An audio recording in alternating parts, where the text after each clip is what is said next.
Hey everyone, welcome back to another episode of Gone Fishing. I'm your host, Connor, CEO at Phin, and I'm joined by James, the Cyberbeard, over at Acronis. James, how are you? I'm fantastic today, Connor. How are you doing today? Oh, if I were any better, I'd be having twins. Oh, man.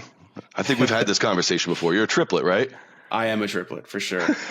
It's a funny response for somebody who's a triplet. I can't believe you didn't say, something maybe like quadruplet or maybe just a solo child, right? Yeah, I want all the attention. No, I say it because right when COVID happened and every meeting had to be online, I'd get on a call much like this, or I'd be on a sales demo. I'd be like, "Hey, how you doing?" And everyone would say the same thing: "I'm good." And after a while, I was just like, "No, you're not."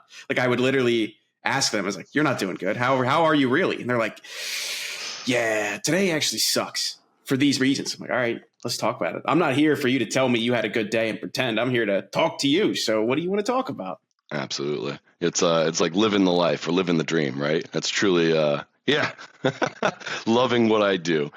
So with that being said, let's talk a little bit about people, and how people respond to those types of questions, right? I've definitely given some canned responses when I've been asked, how I'm doing, but I think it's pretty important to open up and be a little bit vulnerable. I think I've found that along with a lot of the folks that I deal with in the channel and work with in our community is that some people are very closed off, some people aren't. And the ones who are very open, a little bit, not necessarily bubbly, but, the ones who are not filtering themselves are really out there to make a difference, right? They're there to help make a change within the channel. What do you think? I think that's true. I think there's also, I think a lot of people get the following thing wrong. They think you have to act and you want people to perceive you a certain way. So you feel like you have to do certain things, look a certain way, feel a certain way, talk about specific things. And I think what people really value at the end of the day isn't that. I think it's transparency. It's like, I saw this a lot growing up. I saw this a lot in college too, studying math is like, be yourself. It's like, just whoever you are, whatever it is like, be unapologetically yourself. And whether it was the amount of self-help books I read growing up or the amount of like hustle porn entrepreneurship that I listened to as a college kid, one thing that stood out that was really evidently clear to me was you'll always be the second best somebody else. That's in the very best case, you're the second best version. There's a lot of people trying to be that individual. So it's like, yeah, I'm me. I'll be me. I'll bring what I'm having to the table. I agree with that. And I think that there are some different types of personalities. Some think that they are that best version. And, if you don't think that there's room for growth, then obviously you're wrong. But, I think that knowing that you're part of the great team no matter what, right? And knowing your value is huge. But there are going to be times where you don't believe that you have the value that you have, right? Imposter syndrome is very real. I can't speak for you, but I definitely deal with it a lot.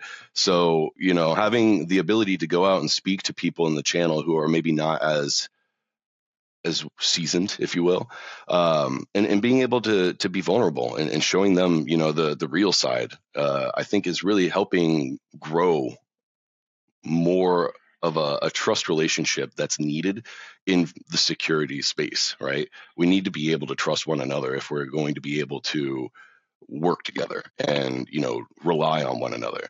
And that really goes to speak volumes for hiring staff, right? Whether you're an MSP or a vendor. And I mean, this is, huge for morale, being able to have that conversation where somebody asks you, "Hey, how are you doing?" And then they say, "I'm okay."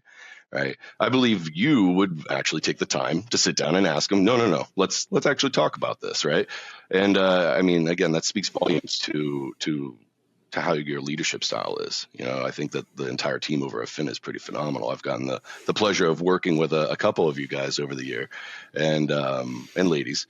And I think that, really the mentality that you have kind of instilled in not that you've instilled, but the mentality that you're looking for in the folks that you work with, right, is more so about, can they deliver without having to be babysat, right? And that's a huge thing, right? We were talking a little bit earlier about movies, and I mentioned the movie Hackers. Great movie. It's a all-star cast with a great soundtrack, right? It's what actually introduced me to the Prodigy, and we'll get into music at another later date. But I remember playing with open source tools that I should not have had access to at those times, right? On my dial-up internet, getting access should not have access to.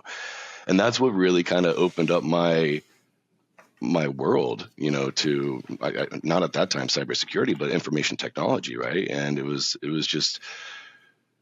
crazy to me to know that, hey, I'm a good person, but I'm doing something I shouldn't be doing, right? I have access to some things that I shouldn't have access to. Now, at that age, I didn't understand how detrimental those things could be until I saw that movie, right? And you see this kid get locked up, or not locked up, but he's not allowed to use technology until he's like 18 or 19 or 20 or something like that.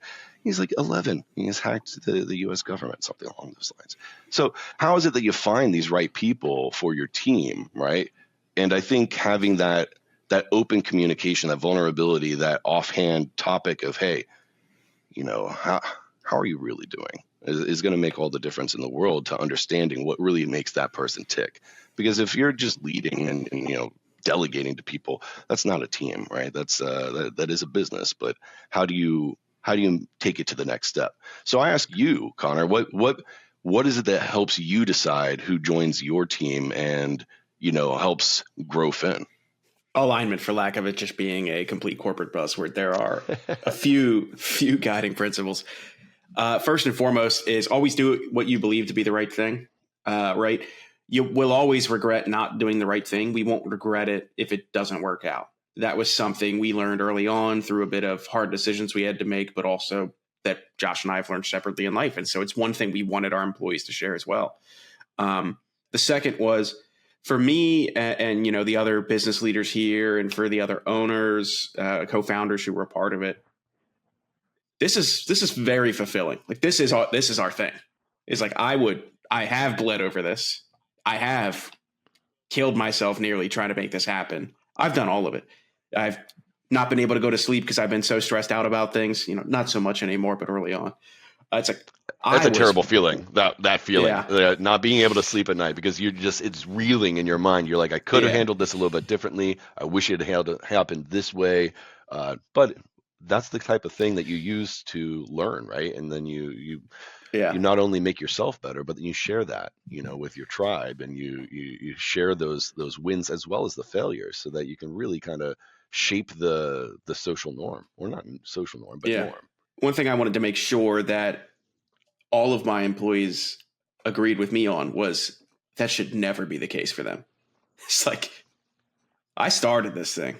Me, Josh, a few other folks, few early like we have bled to make this happen because we wanted to. It was the fulfilling thing we wanted to pursue. Yeah.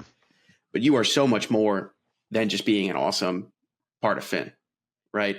And so it's like, make sure you prioritize your actual fulfillment. And I recognize and I demand that most of your fulfillment should not come from working with me or anyone else here. It needs to come from elsewhere. And if you can't tell me what that is, you're either lying to me or you're gonna leave eventually because you're not fulfilled and you're still chasing it.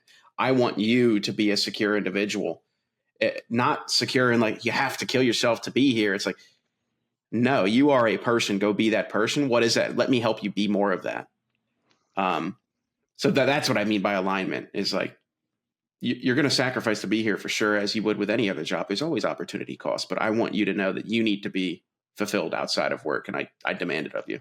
Understanding what it is that makes a person tick is definitely a huge value add in being able to help motivate, right? For me, I like to be outdoors. I like to ride my bike. I like music, food, obviously lots of different things that require, social interaction. But, I also like to be alone from time to time, right? And understanding when that time is necessary, and having an employer that, respects that, right? Not just an employer, but your surrounding tribe. Understanding that people have different needs and being able to meet them where they're at is huge. And I think that, kind of understanding that about different people helps our community shape itself into a more secure area, because again, we're no longer just driving ourselves to the grave, with working to death, right? We are looking to raise the tide. We are looking to work together to make sure that there's a more secure landscape than there used to be, so that we can go and enjoy a vacation. Because I think, 9 times out of 10, an issue arises when one of my MSPs is on vacation, or, when one of their lead techs is out. So, the idea of making sure that your staff melds together, and making sure that, the people that you're interacting with melds together, is much more than just being able to grow business, right? It's also being able to ensure that your people feel secure to go and do the things that help fill their cup. Because if they're no longer filling their cup, what is it that they're doing? They're going to go and chase elsewhere, like you said. And I think that's a huge point, is making sure that people are happy and that they are capable of sharing that information. So I think, really this conversation kind of went towards, how to be more real, right? More vulnerable with people, how to understand that, everybody's just a person. We're all learning every single day, right? I think really what I see as the biggest blocker to all of that is, in some ways, people misconstrue kindness as not confronting others or even themselves. I see that a lot. They believe they're being kind to themselves by not confronting reality, by lying to themselves or others in some capacity because it's the nice thing to do. And whether it's because I was hit too many times in the head growing up playing soccer and lacrosse, or whether it's, again, all the books and all the self-help I've read, it's like, I fundamentally believe the unkind thing to do is to let the lie exist. Nobody, this is, partially, this is also creates a ton of friction in my relationship that I have with my wife. It's like the biggest source of friction is if I believe you are lying to yourself, if I believe I'm lying, if I believe anyone around us is lying about anything, whether that's the reason they're pursuing a job, or the reason they can't go get XYZ thing, or the reason that their relationships are suffering and they feel like there's tension there or stress. It's like, I can't let that go. There is some weird fixation I have on that where it's like, nope, you're lying to you. I think you're lying to yourself. And it's not from like you're lying to yourself, you're wrong, like be an asshole about it. I'm never like that. I can't imagine you being an asshole, but I got my times. It's more from a perspective of, this is what I believe. This is why I believe it. This is why I'm telling you these things. And a lot of it is the conversation we're having now, where it's like, I think you're lying to yourself. And I would not be able to stand that if any one of my friends or my family or people that cared about me let that exist. So yeah, I think there's just a lot of people believe they misconstrue that kindness is not confrontation. And I view it the exact opposite. yeah, it's like a relationship. A perfect relationship isn't no fighting, right? It is being able to come back with a level head and have a conversation. Now, I agree with you. I can't allow somebody to lie to themselves. Not somebody who's part of my tribe or my circle, somebody who's at my table, right? But I would more so take it a little bit. I'd elevate it, right? In the sense of, I just don't think that you're being honest with yourself, right? Not Right. necessarily, because they may not think they're lying to themselves. They may have convinced themselves that this is the truth, right? So taking that introspective look and understanding, is this really serving me, before you can then know if it serves somebody else, is fundamental. I believe is, you need to have that information about yourself before you can start making impacts elsewhere. And if you're not doing that internal work, right, then how are you able to commit to your team? How are you able to provide elsewhere if you're not filling that cup internally? And I think that, you should be commended on that, right? I think that having those hard conversations are what really strengthens those bonds, in addition to, having meals with people. Yeah. I kind of view it as like arrogance if you don't believe that. Is in the words of great comedian Ricky Gervais, he's like, how dare you believe you could go through life without ever being offended? It's like, it's like that. It's true. It's like, I deserve not to be offended because my views are correct. Mm. Is like, that's essentially where that viewpoint and where those feelings come from. And so it's like, when I see people holding that belief as like, it's like, I think it's the opposite. I think everyone deserves to be confronted at all times about their beliefs. You know why? It's like, it's a biblical principle. Iron sharpens iron. It's like, I want to know what you think. I don't know the life that James Abercrombie has lived. I don't know all the experiences, the thoughts going on in his head, right? I know what's going on in my head. I can explain that to you. And then you could tell me through your lens what all that means to you. It's like, okay, now I have the ability to incorporate something that I like or don't like from the way James, I'm talking about you in the third person. Apologies. No worries. I was going to say, I don't think you want to deal with all those thoughts, man. It's a lot. It's like a million thoughts a minute. Yeah.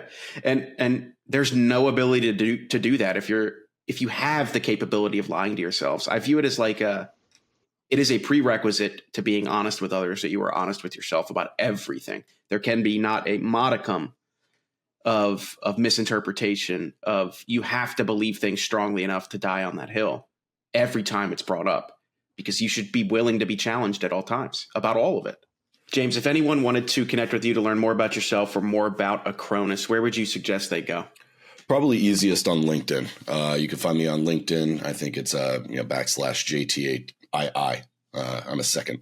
Awesome. For folks listening, we will have links to James. We'll have links to Acronis in the show notes. So feel free to reach out to both of them.